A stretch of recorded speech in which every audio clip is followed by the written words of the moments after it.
नमस्कार मित्रों। आज मैं आपके इनकम टैक्स आयकर लेखांकन के अंतर्गत वेतन से आय की गणना का फॉर्मेट लेके आया हूं, जो कि पहला शीर्षक है आपकी आय का। आप लोगों को पता है कि आय के कुल 5 शीर्षक बताए गए हैं। पहला आपका वेतन, दूसरा मकान संपत्ति से आय, तीसरा आपका व्यापार एवं पेशे से आय, और चौथा आपका हो जाता है पूंजी लाभ, और पांचवा जो बचता है उसे हम अन्य साधनों से आय का शीर्षक मानते हैं। तो यहाँ पे वेतन से आय का शीर्षक जो सबसे पहला शीर्षक है, उसके अंतर्गत हम वेतन से आय, कर योग्य वेतन से आय की गणना किस प्रकार से करते हैं, इसके बारे में हम संक्षिप्त में पहले जानेंगे। इसका संक्षिप्त फॉर्मेट मैंने बनाया है समझने के उद्देश्य से। तो देखिए, ये कर योग्य वेतन से आय की गणना, computation of income from salary for the assessment year, यानी कर निर्धारण वर्ष आपका 2020-21 के लिए हमने इसको बनाया है, तैयार किया है, जो कि चल रहा है वर्तमान में। तो यहाँ पे देखिए, बेसिक सैलरी, मूल वेतन सबसे पहले रखते हैं, बेसिक सैलरी। अब इस बेसिक सैलरी में हम कई बार जो है एडवांस सैलरी भी यदि मिल जाती है इसी प्रीवियस ईयर के अंतर्गत, जिस प्रीवियस ईयर की आय की हम गणना कर रहे हैं, यानी जिस गत वर्ष की आय की गणना कर रहे हैं, यदि उसमें कोई आपकी एडवांस सैलरी भी है या जो भी है, वो सब इसमें शामिल हो जाती है। तो हमने केवल बेसिक सैलरी नाम अभी दिया है इसमें, मूल वेतन, इसमें वो सारी चीजें इंक्लूडेड है। फिर महंगाई भत्ता, डीए, जिसे डियरनेस अलाउंस कहते हैं, महंगाई भत्ता आपका। उसके बाद यदि कमीशन कर्मचारी को मिल रहा है तो उसे भी शामिल करते हैं। फिर बोनस यदि मिलता है तो उसे भी शामिल करते हैं।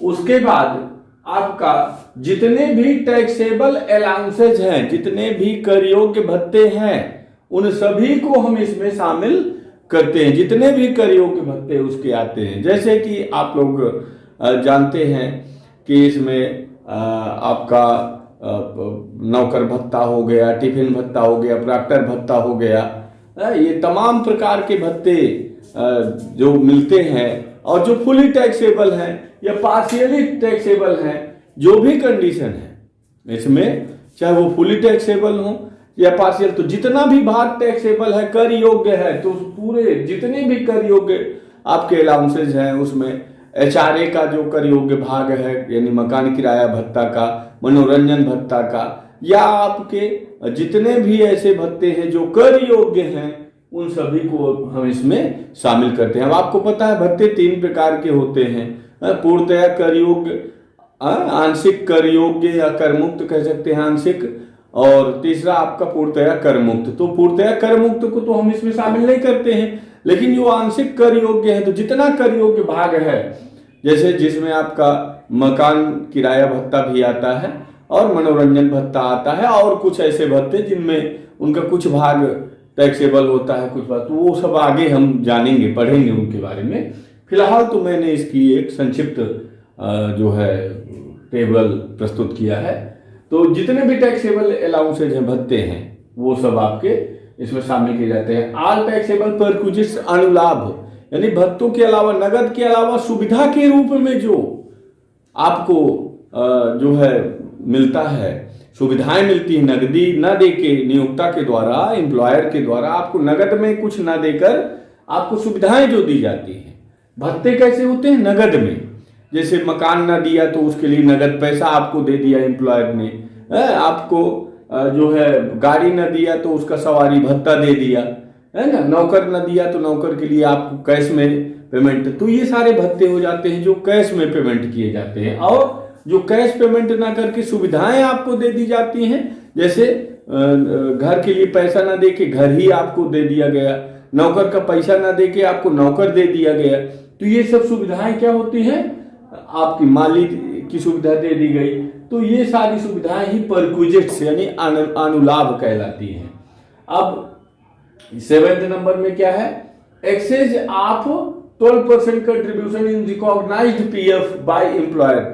ये क्या है? नियोक्ता यानी एम्प्लॉयर के द्वारा प्रमाणित प्रोविडेंट फंड में यदि 12% से अधिक का अंशदान किया गया है कर्मचारी के लिए, तो 12% से जितना अधिक अंशदान कंट्रीब्यूशन होगा वह इस वेतन से आय में शामिल होगा।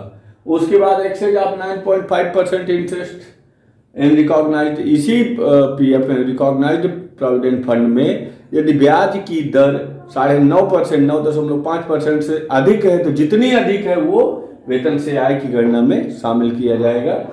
और इस प्रकार से जो आपका टोटल आएगा उसे हम कहेंगे ग्रॉस सैलरी, उसे हम कहेंगे सकल वेतन, ग्रॉस सैलरी।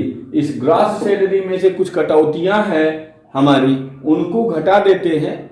जैसे पहली मानक कटौती 50,000 की फिलहाल इस साल के लिए अभी निर्धारित की गई है, आगे बढ़ भी सकती है, घट भी सकती है, जो भी आएगा वो नेक्स्ट शेड्यूल में आपको मिल जाएगा।